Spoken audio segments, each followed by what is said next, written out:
कपड़ा तेरे बाप का, तेल तेरे बाप का, आग भी तेरे बाप की और जलेगी भी तेरे बाप की। यस गाइस, आपको पता है 16 जून को आदि पुरुष रिलीज हो चुकी है, बट मेरा बैड लक, मुझे फर्स्ट डे के एक भी शो नहीं मिल पाए, सारे हाउसफुल आए थे।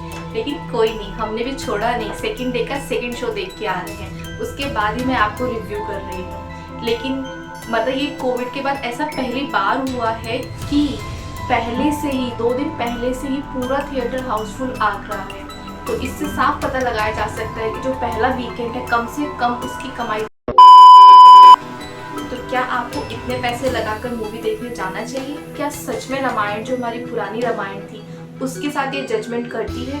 तो इस मूवी का मैं आपको रिव्यू दूंगी, क्योंकि यूट्यूब पे कुछ भी लोग बोले जा रहे हैं, बट मुझे लगा नहीं, मुझे आके आपको क्लैरिटी देनी पड़ेगी। आप कहाँ थे ज्ञानी बाबा? ताकि हमारे व्यूअर्स देख पाए कि सच में क्या डिफरेंस है बाकी यूट्यूबर्स में और मेरे रिव्यू में। तो आइए अब मेरे साथ चल के रिव्यू का स्टार्ट। चलो भाई, देखो अब मैं क्या करता हूँ। इस मूवी को देखने के लिए मुझे इतनी एक्साइटमेंट क्यों थी और आपको इतनी एक्साइटमेंट क्यों है, तो उसका आंसर मैं करती हूँ। क्योंकि इस मूवी में डायरेक्टर ने बोला था कि हर शो में एक सीट रिजर्व रहेगी हनुमान जी के लिए, जो कि अपने आप में ही बहुत बड़ी बात है। इसलिए हमारे अंदर क्यूरियोसिटी और एक्साइटमेंट बढ़ जाती है।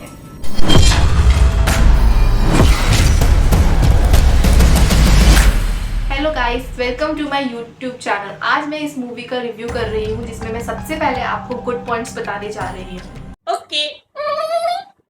सबसे पहला गुड पॉइंट था कि मूवी का म्यूजिक एंड बैकग्राउंड क्या 10 on 10, मतलब जहाँ पे जोश दिखाना चाहिए वहाँ फुल ऑन जोश था। मूवी में इतने अच्छे से बड़े और तगड़े तरीके से इन्होंने बैकग्राउंड और म्यूजिक बचाया है, लेकिन जहाँ पे इन्हें प्रेम लव के फीचर्स इन्होंने दिए हैं, वहाँ पे इन्होंने इतना अच्छा म्यूजिक दिया है कि आप प्रॉपर उस वाले मोशन में बह जाएंगे।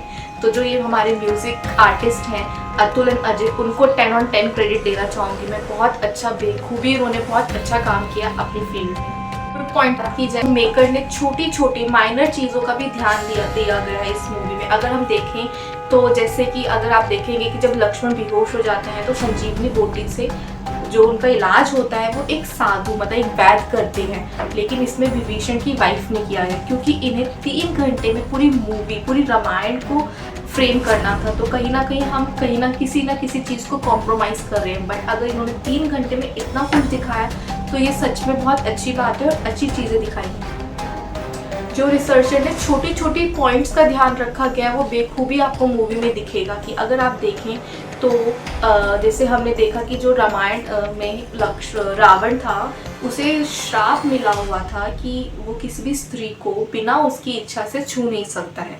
तो इस मूवी में उन्होंने प्रॉपर इस चीज़ का यूज़ किया और इस चीज़ का बहुत ध्यान रखा है कि इनको कैसे इस कला को इस मूवी में शो करना है, जो कि बहुत अच्छा रोल किया। मुझे तो बहुत अच्छी लगा उसका ये रोल। ऐसी अगर हम बात करें तो लक्ष्मण जी का मतलब हमने देखा है रामायण में कि वो कभी भी सीता माँ को आँख उठा के नहीं देखते, हमेशा उनको उनकी पायल की आवाज़ से पहचाना जाता है। वो हमेशा उनके चरणों में देख के ही उनका ध्यान रखते हैं कि हाँ वो आ रही है, वो जा रही है। और सेम इस मूवी में भी ऐसा ही दिखाया गया है।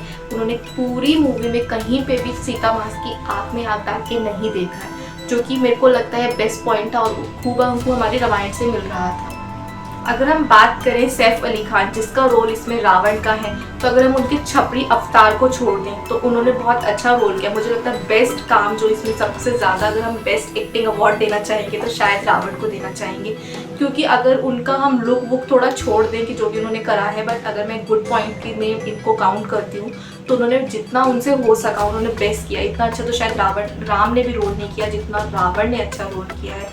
तो उनके जो साधु वाला पार्ट था, जब वो सीता हरण करने जाते हैं, वो वाला लुक उनका, बहुत सारे ऐसे लुक्स हैं जो बहुत ही अच्छे हैं। और मैं आपसे यही बोलूँगी कि अगर आप शो देखने जा रहे हैं तो इसे प्लीज़ 3D में ही देखिए, क्योंकि इसमें जो व्यूज़ इन्होंने इमेजिनेशंस दिखाई, आप वहाँ बैठ के फील करेंगे कैसे कैसे आपके सर से इधर से उधर बंदर कूद रहे हैं, तो आपको बहुत मज़ा आने वाला है। इसका 3D CGI हॉलीवुड को बिल्कुल, हॉलीवुड के कंपैरिजन अगर हम देखा जाए तो बिल्कुल टक्कर देता है। इसमें तो इनके जो डायरेक्टर को हम वैसे इनकी तारीफ करें ना करें मूवी को लेकर, लेकिन इनके 3D इफेक्ट और इनका CGI इफेक्ट के लिए हम प्रॉपर तारीफ करेंगे, प्रॉपर टक्कर दिया, पूरा क्रेडिट उनको मिलना चाहिए। अगर हम बात करें कि हाँ सच में इन्होंने रामायण के साथ जजमेंट की है, तो इसका कहना तो मुझे नहीं लगता कि सही रहेगा कि बुरा रहेगा, ये इस पॉइंट को हम स्किप कर देते हैं। बट 3D की बात करें, 3D CGI और जो इनकी इफ़ेक्ट्स हैं बहुत बहुत बहुत अच्छे इफेक्ट हैं। तो आप प्लीज़ एक बार तो इस मूवी को ज़रूर देखिए। अब हम आते हैं इनके बैड पॉइंट्स पे। अगर हम पहले बैड पॉइंट की बात करें तो जो मैं इन्होंने सबसे ज़्यादा जो दिखाया है वो CGI का इफेक्ट दिखाया है, जो कि बिल्कुल बकवास है। अगर मैं ट्रेलर जो इनका ट्रेजर हुआ था स्टार्टिंग में आके है ना रिलीज हुआ था, इसमें भी लोगों ने काफ़ी कुछ बोला था, बट इन्होंने कुछ भी नहीं चेंजेस किए। ये चाहते थे तो चेंजेस कर सकते थे, तो क्या हमें इतना बड़ा अमाउंट देख लिए ऐसी छपरी टाइप मूवी देखनी चाहिए? ये एक बहुत बिग क्वेश्चन है।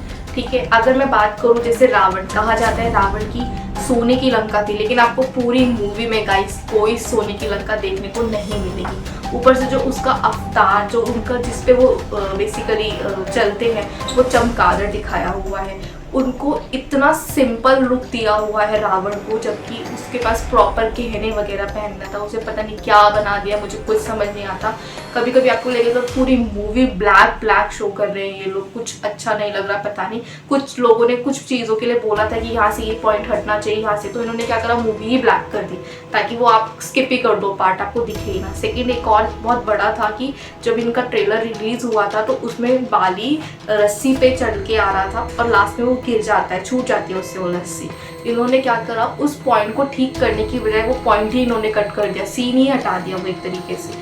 तो ये भी कहीं ना कहीं इनका बैड पॉइंट है, ऐसा नहीं करना चाहिए। थर्ड बैड पॉइंट की बात की जाए तो जो मूवी की लैंग्वेज है वो रामायण तो लग ही नहीं रही। रामायण एक धार्मिक चीज़ है जिसमें हम लैंग्वेज बहुत अच्छी यूज़ करेंगे मुझे लगता है, क्योंकि हमारी जनरेशन, आगे वाली जनरेशन, कमिंग जनरेशन जो है उससे बहुत प्रभावित होगी। बट ऐसा कुछ भी नहीं हुआ, इतने अलग गलत शब्दों का यूज़ किया गया जो नहीं होना चाहिए था।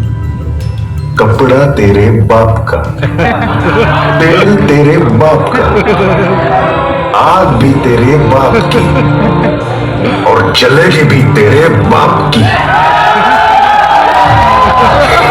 इस मूवी में अगर हम ये धार्मिक के रूप में देख रहे हैं तो मुझे लगता है कि कुछ ऐसे शब्द होने चाहिए कि हमें उसे देख के मतलब वाव फैक्टर निकलना चाहिए। तो अगर मैं अपने रेटिंग की बात करूँ तो मैं इस मूवी को 10 आउट ऑफ 6 दूंगी, 6 से ज़्यादा मैं नहीं दूंगी। बट हाँ, अगर हम देखें अपने किड्स के लिए है ना, और ऐसा जो हमारे यंग लोग हैं, एल्डर पीपल्स हैं, हमारे मम्मी पापा दादी दादा, तो उनके लिए एक बार तो बनती है मूवी, लेकिन जाके शो में ही और 3D इफेक्ट में। तो ऐसा लगा आपको, प्लीज़ मेरे चैनल को share, like, comment and subscribe करिए। Thank you so much.